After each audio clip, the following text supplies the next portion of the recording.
Welcome to Hokie Track Chats, hosted by new student and family programs at Virginia Tech. Since the last time you heard from us, we've had a few new people join our team, and I am super excited to welcome Kinley Andrew, our coordinator for new student and family programs. So welcome, Kinley. Thanks, Jonathan. Hi, everyone. I'm super excited to be here. Like Jonathan said, my name is Kinley Andrew. I'm the new coordinator here in new student and family programs. I'm super excited to get started in this role. And this is my first time on the podcast on Hokie Track Chats, so I'm super excited to be here. Well, Kinley, I'm super excited to have you joining the team. You've been here since January. How are things? My first month of working here has flown by. I can't believe it's already February. It's definitely wild how fast time is flying. I know, and every time I get to this point of the year, I'm always like, man, January lasted 12 weeks, and then we get to February, but February always gets us in those really happy feelings, those lovey feelings, which is super exciting for me. Yeah, for sure. You know, I saw Valentine's Day stuff in the store before New Year's even hit, and I can't even plan my dinner for tomorrow, so much less plan for holidays months in advance, but now it's right around the corner, and I'm super excited to celebrate myself, love my friends, the students I work with. I think Valentine's Day is about just loving and supporting. I agree. This is some of the best times of the year, and which is also really appropriate for what we're going to be talking about today, right?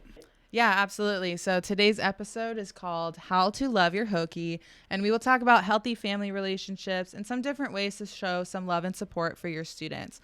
With Valentine's Day right around the corner, we thought it would be appropriate to spread the love a little. Well, let's get into it. Let's do it.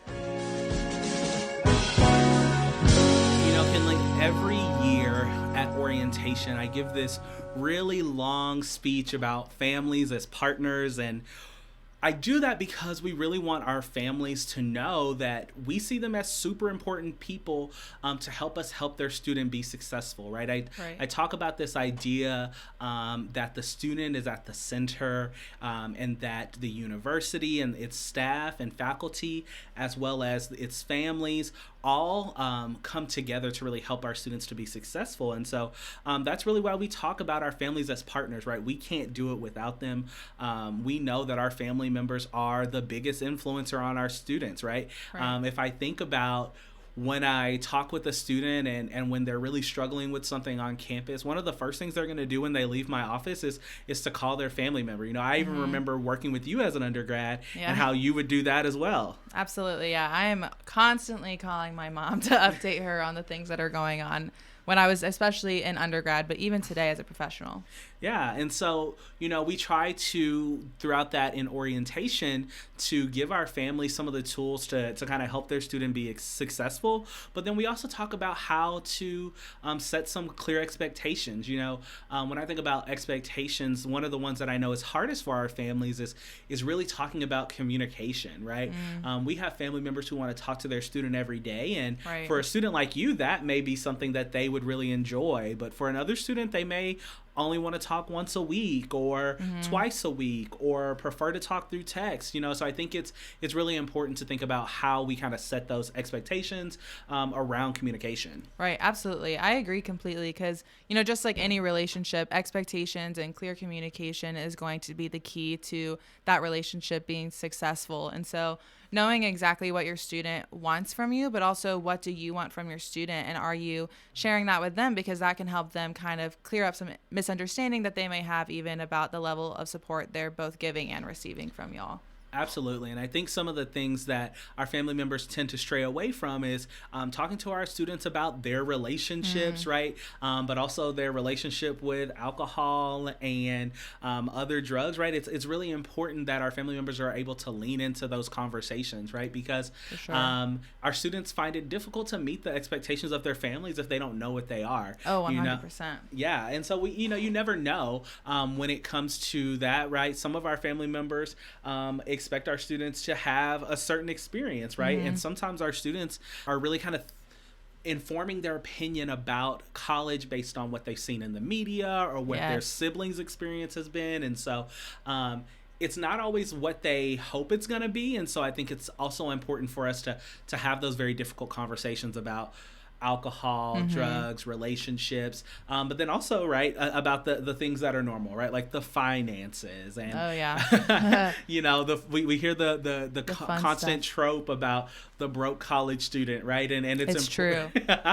and it's super important that our families talk to their students about the finances of college, right, whether that be if a family member is going to help them with rent, or if they're going to get an allowance, or even if there is an expectation that the student get a job, right? We know, and research kind of tells us that a student who gets an on-campus job or has a job throughout undergrad is typically better at time management, right? Because a lot of that free time is taken up by other activities. Right. When I was in undergrad, I had an on-campus job and I was still struggling with cash. And I remember going to my parents and telling them that I was interested in taking on a second job to kind of subsequent those funds that I was missing. I do have a shopping problem, so it was mostly at my own fault. But my mom actually told me, she said that she would rather them support me a little bit more than me take on another responsibility. But for another family, that might have been a completely different conversation. And so being able to even just have that transparent and honest conversation, I realized that I didn't have to go and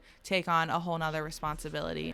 Yeah, absolutely. The things our students did when they're at home don't all of a sudden stop now that they're in Blacksburg with us, right? They don't necessarily stop shopping, stop eating, stop spending money on silly things, right? All of those things still happen, and it can be challenging for families to support two households, but it's very important that we have those very honest conversations with students about that, right? Because they do have a lot to manage, right? They're not only managing their classwork, but they're managing jobs, involvement, all of these things. So it can be a lot to manage. And I think that's also why when we talk about how they kind of set boundaries with each other, right? How they set boundaries with their job, with their classwork, with their families, because it's really important to our students to feel like they're independent and to feel like their independence is respected. One of the examples I usually give is that, like, we are asking family members to transition from a parent and child relationship to that of like a coach and an athlete, or a coach and a student, right? That we are their biggest cheerleaders. We're helping them to get there. And sometimes coaches have to tell us when we messed up and hold us accountable for that. Maybe we fumbled the ball, or maybe they didn't do well on an exam, right? So coaches have to do all of the things that family members do. But they are also not the person playing the game for them, right? They are also still allowing the student to lead that conversation. And I think that can be so challenging for our family members sometimes. Oh, it's so hard. And, I always say that growth happens in the most uncomfortable or the most challenging situations. And that comes from that independence. And so how do you balance that support, but also letting your student, take on these responsibilities? And even if failure happens, failure often leads to the most amount of growth. And so kind of knowing for you and your student, where is that boundary, and do they want a lot of support, or do they need that space to kind of learn and grow on their own time? Yeah, I think about this even in my relationship with some of my friends that, I'm a person who typically wants to fix things for people, right? I'm like, you told me this. What are we going to do about it, right? And what, I've had to start doing is asking folks, like, are you just venting? Do you want me to give you a solution? Yes.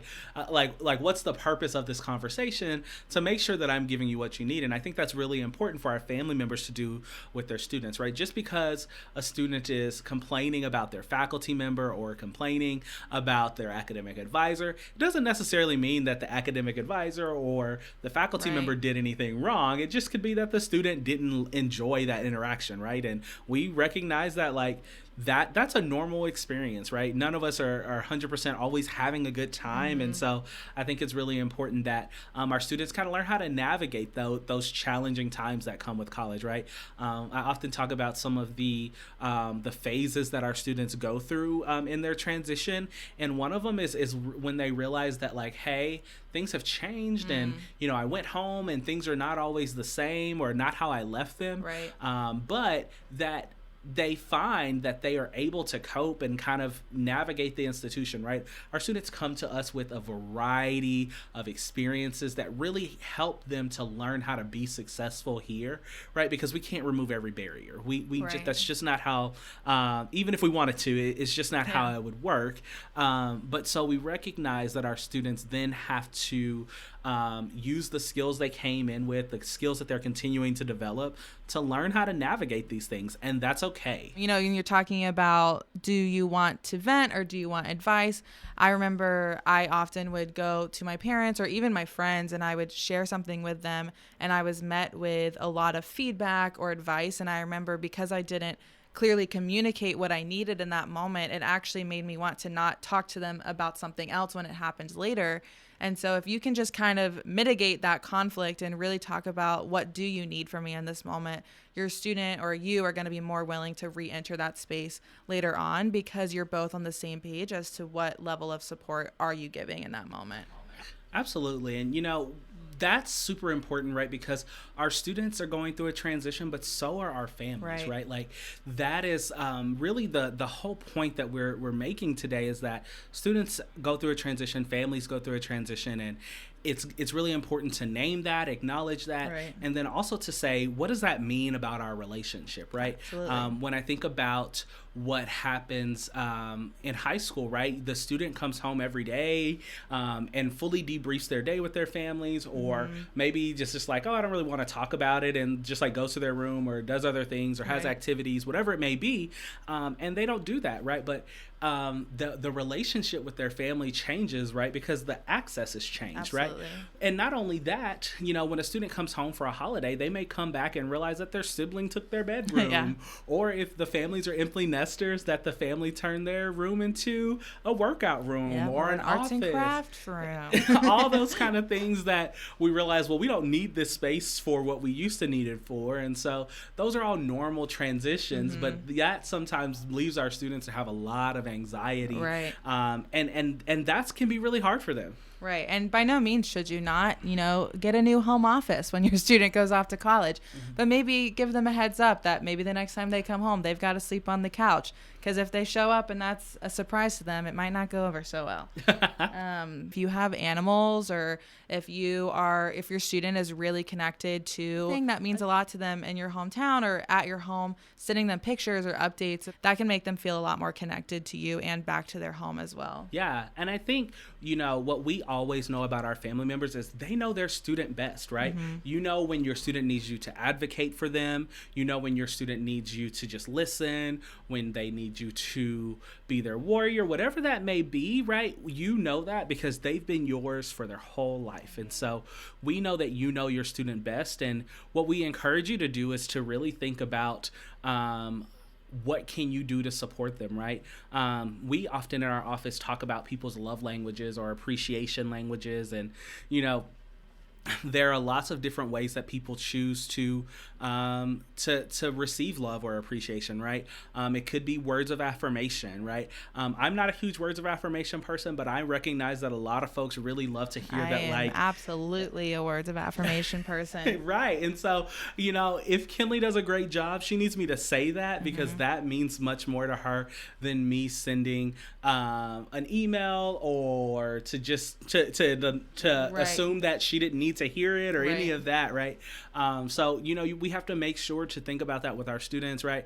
If your student is a receiving gifts person like me, well, you can send them gifts, right? We talk about, we listened to our family members over the last couple of years, and what they said is that they really wanted a way to send care packages to their students. And so we listened, and we partnered with Campus Cube to do that. So just a shameless plug about that. It's a really good way for your student to send, to feel loved, right? We know that sometimes it can be isolating and they can feel lonely. And so, if you send them a care package that says, we're thinking about you at home, we know that what you're doing can be hard at sometimes, that really is good at reminding them what is, what that someone is thinking about them. Right. And I think the other thing is right, like some people's love languages are either quality time or physical touch, right? And those can be really hard to get when our family members are so far from us, right? And so that's why we always encourage our family members to attend Fall and Spring Family Weekend. So those things that require that in-person interaction can really be done, right? The pandemic taught us so much about the need for physical connection, but also emotional connection. And so it's just really important that we think about that. So, of course, we always want you to come to Family Weekend because it's fun and we love to see you all and we love to see you interacting with your student. But also recognizing that allows us to love and support our students in the ways that they need. Absolutely. And, you know, speaking of the pandemic and how some things have shifted, one thing that I realized this past year is that I absolutely love gaming with my dad. And so I actually like video games? So it's funny. They're virtual board games. And so we're kind of nerdy. So they're not video games. They are just board games that were turned into virtual ones. It would have been much cooler if y'all had like headsets right, and y'all like were playing we're each like other going at it like World of Warcraft or something. Yeah. Definitely nothing like that. It's more so like Connect 4 and things of that nature. Okay. But so like iPhone games. Pretty much, yes. But he doesn't have an iPhone, so we have to resort to the computer. We'll have to work on that. Right, I know. We've been trying for years. But we will get on a Zoom call and we'll just share our screen, or we'll have our screen going on the other end. And it feels as if we can, you know, hang out without putting pressure on having to sit on the phone and just talk about our lives, but we can hang out for a couple of hours, play some Connect 4. I do usually beat him, and he'll be really mad if he knows that I said that, but it's true. Well, now it's recorded for forever. Right. It's on the internet. It's out there. And it is true. I'm not lying. It's very frustrating for him to lose to his daughter to Connect 4, but it just keeps happening. But that's a cool way for me and my dad to connect in a way that we actually had never done before, because I realized that, you know, Zoom can give me some of that quality time with my family if I need it. Yeah. Well, I love that. And I love that we can be creative in how we connect with each other. Kinley, you said that this week you were going to talk to some of our students about how they like to be supported. So I would love for our family members to just hear directly from our students. My family has always been very supportive of anything I do in college. My mom always gives me her amazing home-cooked food, and my dad helps with rent payments and utility bills. My family also comes down to Blacksburg once in a while, and it's always a nice time. We usually go to downtown and get ice cream at Sugar Magnolia, which is located on Main Street. We usually FaceTime or call every 2 to 3 days and text basically every day. I'm really thankful that my family does all of this, and it really does make me feel loved. One of the things that my family does to support me in college that I personally appreciate is by calling me once a week for around 15 to 30 minutes to quickly check up on how I'm doing. Also, if there is a birthday or holiday that is particularly special for your student, if you are able to visit them, that would be great as well. Because I really appreciated when my family came down to see me on Easter weekend last year. Ultimately, the key takeaway from all of this is that it's a huge transition for both students and families, but as heard in these clips from our student coordinators, it's really important that a student is able to define what support looks like for them. Yeah, Kinley, you're so right. And, you know, as I think about this, one of the final things I say to families always is we are not asking you to let your student go. We are just asking that you let your student grow. And so whether that be setting clear boundaries or sharing your love languages, all of that really comes down to the communication, because we know that communication is key to healthy relationships. Absolutely. And we hope that our discussion today was helpful to those listening. Don't forget that Valentine's Day is right around the corner, the theme of our whole episode today. So maybe send your student a handwritten card. I know I love when I get those in the mail. But also don't forget about a care package, whether you use Campus Cube, which is definitely a great partner we have here in New Student and Family Programs, or if you just send a cute picture of the family dog. Just be sure to send your Hokie a little love. Thank you all so much for joining us on this episode of Hokie Track Chats. Stay tuned for our next episode. Hokie Track Chats is brought to you by New Student and Family Programs at Virginia Tech. For more frequent updates, follow us on social media at Hokies on Track on Facebook or Instagram. If you are not already, join the Hokie Family Hub, which can be found at our website, students.vt.edu/transition. The script for today's episode is by Kenley Andrew and Jonathan Tunwar. Music is Sun Say Yes by JL Brock. Editing software is Audition.